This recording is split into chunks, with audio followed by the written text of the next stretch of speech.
বিমান বাংলাদেশ এয়ারলাইন্সের ঢাকা কাঠমান্ডু ফ্লাইটে বোমা রয়েছে বলে অচেনা নাম্বার থেকে ফোন কলে জানানো হয়েছে।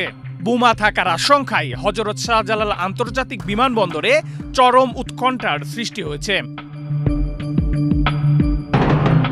শুক্রবার বিকেল ৪টা ৪৫ BG373 ফ্লাইটটি ঢাকা থেকে ছেড়ে যাওয়ার কথা ছিল।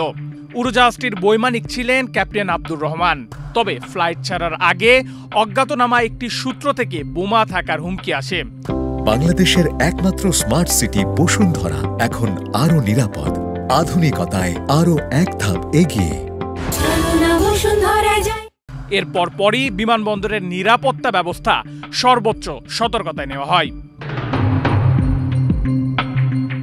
বিমান বাংলাদেশ এয়ারলাইন্সের জনসংযোগ বিভাগের মহাব্যবস্থাপক GM রওশন কবির গণমাধ্যমকে জানিয়েছেন, একটি অচেনা নাম্বার থেকে ফোন কলের মাধ্যমে জানানো হয় বিমানের ফ্লাইটে বোমা রয়েছে।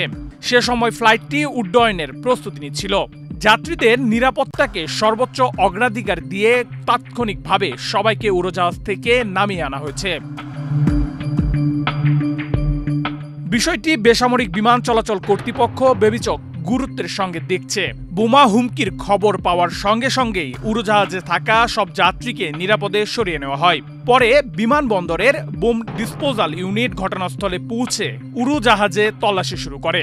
যাত্রীদের মধ্যে আতঙ্ক ছড়িয়ে পড়লেও কারো কোনো ক্ষতি হয়নি। নিরাপত্তা নিশ্চিত না হওয়া পর্যন্ত ফ্লাইটটি স্থগিত রাখা হয়েছে।